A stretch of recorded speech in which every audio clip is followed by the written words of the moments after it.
Let's begin with 3 chants of Om.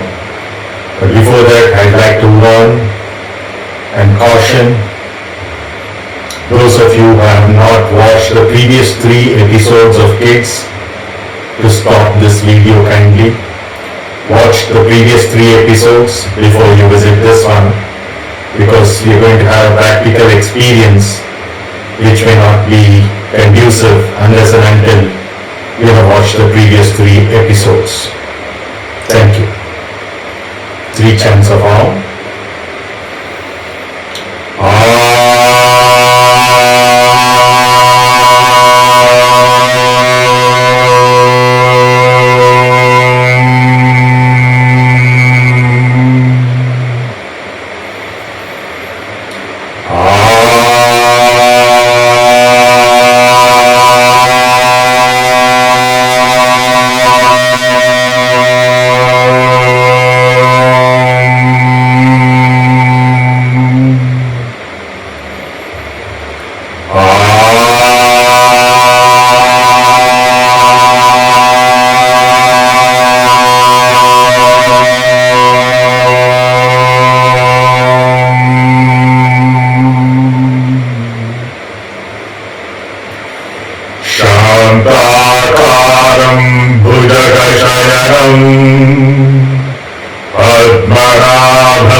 Many of you might have thought why I abruptly stopped at 3/4 of the second line of this 4-line shloka, and that's because I wanted to give you an out-of-the-body experience, perhaps for the first time.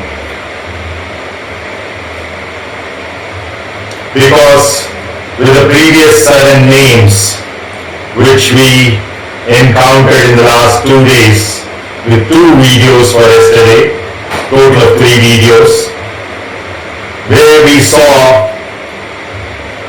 ourselves as an embodiment of peace at the base of the spine,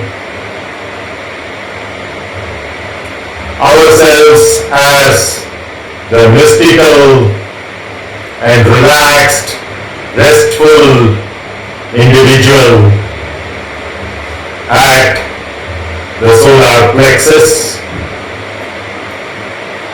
ourselves as the capable person to handle our memory in a detached fashion at the navel, all of which are in the subtle body. Ourselves as transcending the passion of rajas and venturing into the territory of sounds and mastering that at the heart chakra.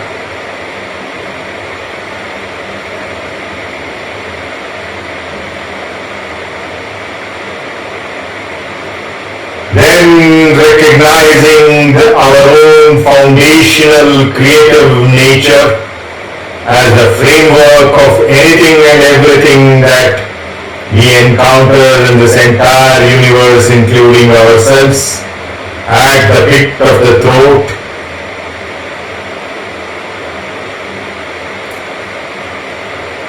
Having a view of the entire space-time and the Panchabhutas, which we have transcended at the 3rd eye degree in the eyebrows, the pituitary and the pineal conformally mapped to the subtle body, and of the color of the dark clouds, with the same characteristic of how they are formed and how they extinguish themselves into rain at the fontanel, these 7 that we have considered in the past 3 videos of the last 2 days were all in the realm of the physical body conformally mapped to the subtle body.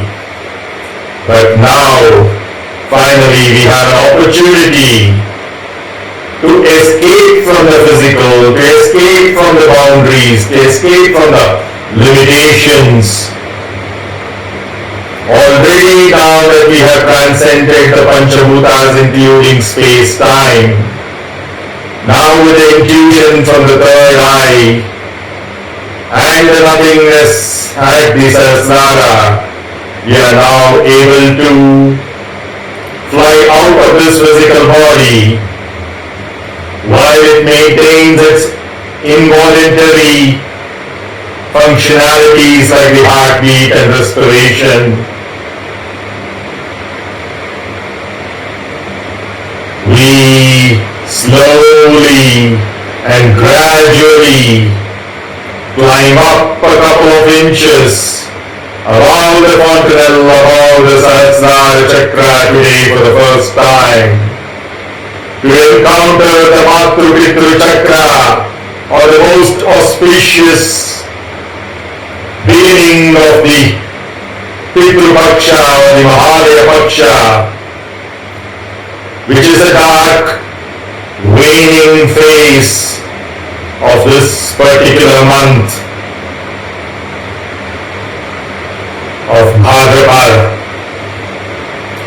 in the Amantaka system, where the months end with an amavasya.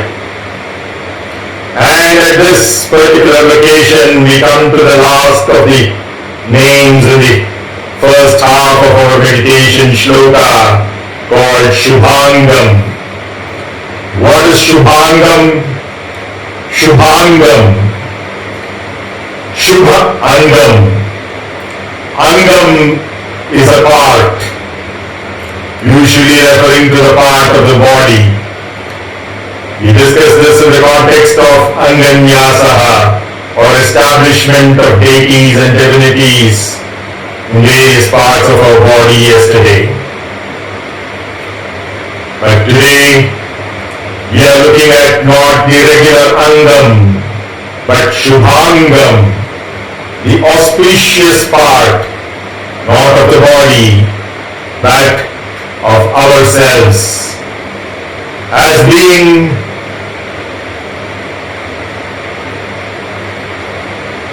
Prana and Brahman absolutely.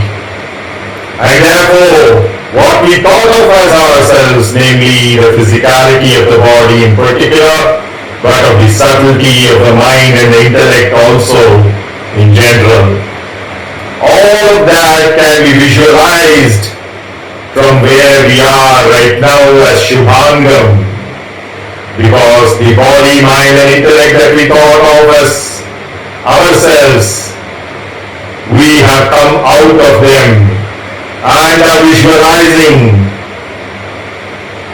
our universality, our omnipresence, our eternity, our omnipotence and our omniscience. And therefore, these tools of BMI, body, mind and intellect, right below us are nothing but Shubhangam, a part of an eternal infinite chain. And that's why you can visualize an infinity loop, a horizontal way of writing the figure 8, the figure of merit, so to speak. All our karmic connections, all our genetic connections, all our academic connections are all encompassed here, not only from the past, but into the future too. It's said that the child is a father of man, and that is encompassed in going not only from minus infinity to zero, the current time, but to bliss infinity of all our future generations, not necessarily those biologically born to us, but of all living entities that are going to evolve out of us, including through our sharing of knowledge and wisdom in an academic setting or in a spiritual setting like this. That is the very, very significant step that we are taking in kids in the kindergarten to intimately discover self. This is our first opportunity to go beyond the physical, cross the interface at the sahasra-nāmā and arrive at the mātru-pitrū chakra. At the mātru-pitrū chakra, we are recognizing our bodies, minds and intellects as part and parcel of an infinite loop of ancestry, both genetic and academic, and into the future in terms of our descendants, once again both genetically and academically.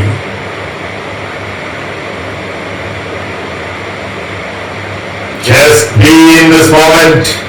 Observe the body is not you. Observe the mind is not you. Observe the intellect is not you. All of these are Shubhangam, auspicious parts of that one universality that we ourselves are. Aham Brahmasmi, I am Atma Brahma, Tattvamasi Prajnanam Brahma.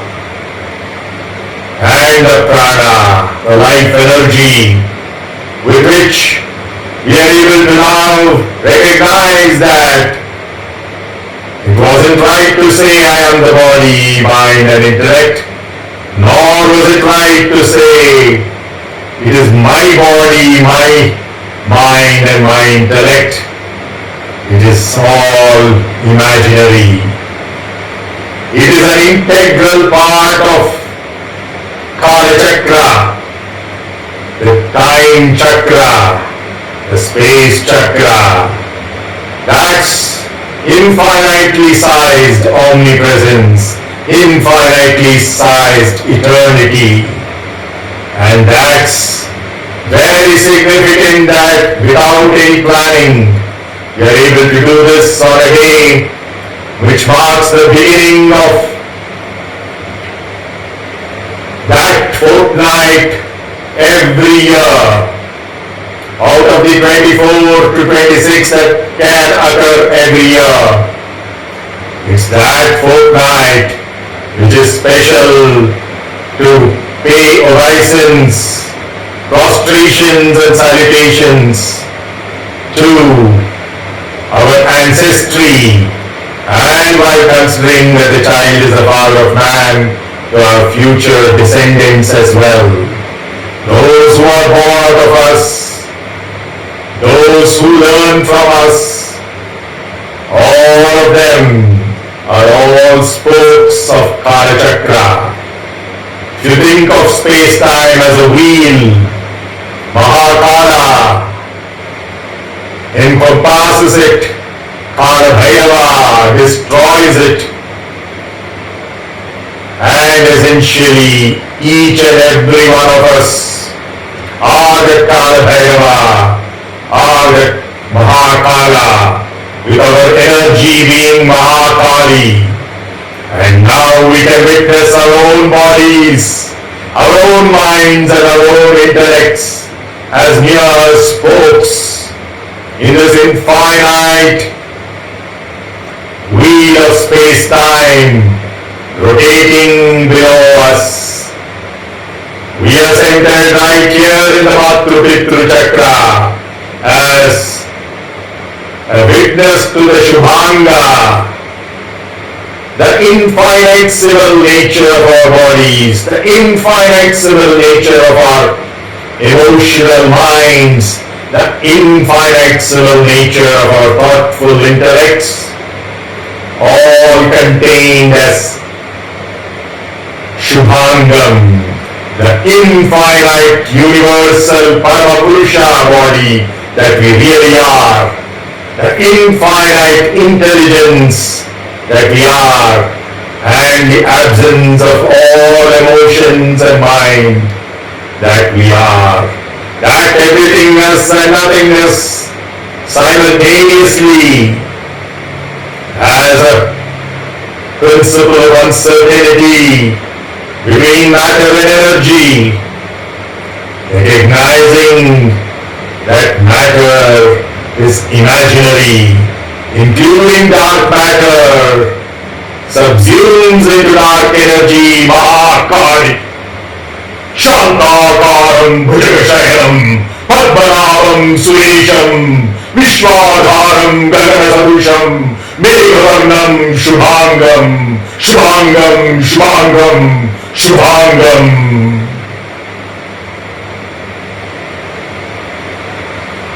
Having just had a glimpse of this out-of-the-body experience, let's deepen it further.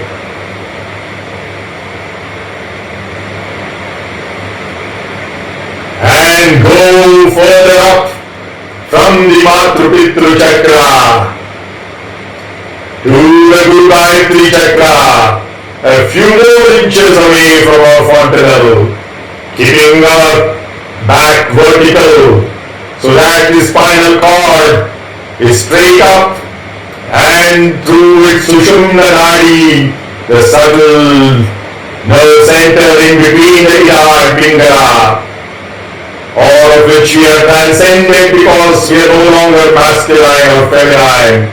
We are universal, all-encompassing. Lakshmi Kanta at the Gāyatri chakra.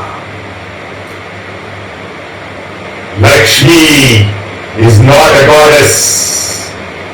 Lakshmi is Lakshya's energy. What is Lakshya?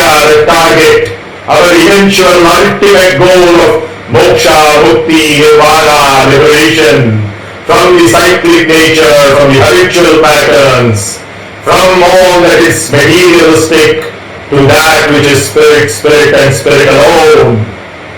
And at this Gāyatri chakra, we recognize that we have reached our goal. Right here, right now, we are at the goal of that liberation. That liberation belongs to us as we have stopped our breath. The inhalation that we took all the way from shantākāram, bhujagasayanam, padmanāvam, suresham, viśnū gagana-sadusham, meghavarnam, shubhangam is now into Lakshmi Kantam in a kumbhaka, or a retention of the breath in fullness, recognizing our infinite nature of omnipresence, omnipotence, omniscience and eternity. We are that magnet of Kanta that attracts this energy which propelled us from not only the Mūladhara but the 7 planes of existence below that of Tamasic nature. We crossed the Tamasic gunas of lethargy, laziness and inertia. We crossed over the Rajasic gunas of passion, aggression and action. We crossed over the Sattvic gunas of peace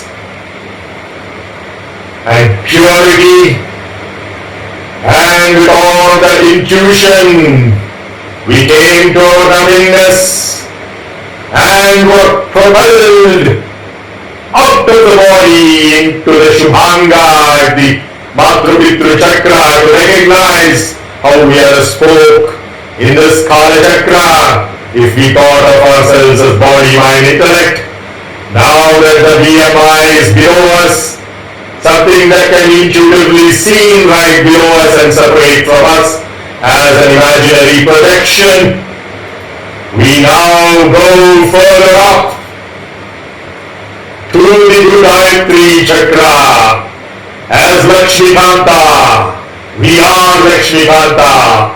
We are that magnet, that target, that ultimate goal of moksha, mukti, nirvana, that this energy which helped us target it has helped us achieve the total inhalation and the retention of that breath in Kumbhaka. The beginning we cannot stay there for long enough, so we have to come down, reduce our fullness, our infinite nature, and back to the mātru-pitrū chakra. As kamalanayam, back at the mātru-pitrū chakra during an exhalation, we are kamalanayam. Kamala is lotus. We already encountered it at the Manipura chakra as Padma. And there we talked about Padma-nāmā. And Nābhi, we said, this the umbilical cord connecting us to our past, to the history, and therefore to our memory, which we shall not be burdened by, but use it for our learning. But right now we are talking of another name of the lotus instead of Padma or Kamala. But instead of Nābhi, we are now talking about Nayanam, or the eyes, not the physical eyes, which we are above right now, but the third eye of intuition that we had encountered already at Yajna. And Kamalanayam refers to our imagination of the future. Just like the memory at the Nābhi was of the past and could be used for learning, but most people use it as a burden. Similarly, the imagination of the future at the mātru-pitrū chakra, where the child is a part of man, causes many people anxiety about their children, about their future, be it relationships, the wealth, health, or whatever. Worries about the future, about things that have not even happened yet. And that's where we need to do exactly what we did with our memory at the Manipura. We now do with our imagination at the mātru-pitrū chakra. We recognize that it's a very useful tool for planning, for strategizing, and creating kalpas and sankalpas about the future that we can get done as per our free will. It is the summation of all our free will executed in the past that has brought us to this particular karmic stage of accepting things as they are right now. But we still have the free will at this moment to change the future in a million ways. And that's essentially what the imagination should be used for, not to develop anxiety about the future, fear about the future. No, the mātru-pitrū chakra lets us know once again that we are a part of that infinity in an infinite sense if we think of ourselves as body, mind, and intellect, because that imagination is a faculty of the intellect. Through reasoning and logic, it does an extrapolation in time from what our memory we have got. And therefore, just like the memory has to be like a lotus, the imagination needs to be like a lotus as well. And what is that? Detachment, vairagya. Recollect what we said at the Manipura. The memory has to be detached, has to be full of vairagya. History is to teach us lessons, how to execute our present, not to be feeling guilty about, not to be feeling sad about, not to create negative emotions. Similarly, the imagination is also for us to execute our free will according to appropriate sankalpas as the Ichcha Shakti, and therefore we do not need to carry it as a burden. Just like the person carrying the luggage, heavy luggage on his hands or head is stupid and silly and idiotic.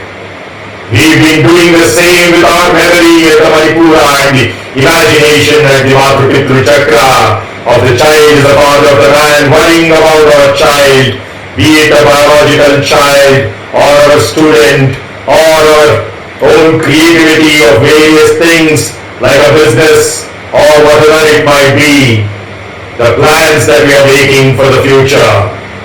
Whether those plans come alive or not happens according to our own karmic laws of what we have done, not just at this moment but as an accumulation from the past. And therefore, not everything is in our hands, yet we could execute our free will and put in our best attempts. Once again, while recognizing that we are not the body, mind and intellect, and these are tools that we are utilizing to execute this. So, let's once again revisit how we went up there and how we have started our return journey through the exhalation. Let's inhale slowly. Shantākaram bhujagashayinam padmanabham suresham Vishwadharam Bhagadasadusham Meghavarnam Shubhangam Lakshmi Kantam Kavadanayanam Yogi Vidyānagamyam. I will not leave you floating around like that until the next video tomorrow. I am bringing you back to the interface between the metaphysical that we visited today, back to the physical and the quantum and the sahasra-nāmā. Yogi Vidyānagamyam. Yogi, the person who has seen it all, the union of himself or herself or itself, to be more precise, with the universality, with eternity. That yogi, having completely dissolved the universe into himself, not himself into the universe. The macrocosm must dissolve into our microcosm, and that's how we are a true yogi, and our exhalation journey will continue tomorrow. So stay with this thought of Yogi Vidyānagamyam, the yogi who has brought in the entire universe and eternity into oneself, and that's ourself, and we are that yogi. It's not another saint of the past, present or future, but we ourselves are that yogi Vidyānagamyam, and our exhalation journey back to our souls, to our root, will continue tomorrow. Let's complete today's session once again with 3 chants of Om. Also always recognize that as we chant, we inhale and energize ourselves, and as we exhale silently, we relax into restfulness, and our attention comes back to the Mūladhara chakra. Akara, Ukara and Makara, 3 chakras each. Akara with the Mūladhara Swadhisthana Manipura, Ukara with the Anāda Vishuddhi Āgnya, and Makara with the sahasra-nāmā, mātru-pitrū and gāyatri. Let's get going. Backs vertically erect, hands in chin mudra, yoga mudra or jnana mudra, whatever your gurus have called it for you. Essentially putting together the prana and the buddhi in a loop, and letting the body and mind be with ourself, Atman Parabrahman. The palms facing upwards, with the head slightly tilted backwards and upwards. The focus going slowly from chakra to chakra, starting with the Muladhara. The mouth wide open and uttering only the sound of ah as we close it, and let the sound morph into oo and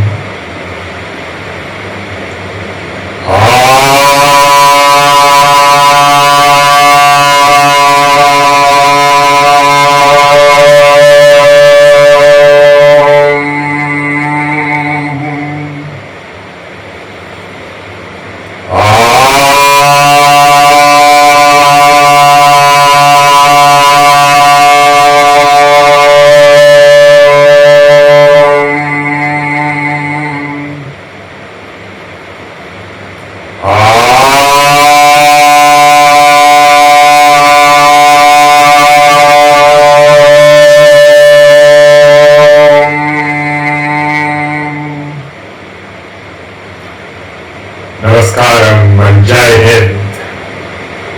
Jai Jaya, Jai Jaya, the original name of the Mahabharata, of which the viśnū sahasra-nāmā is a part, and of which the Dhyana Shloka of Shantakaram that we are encountering is an even smaller part.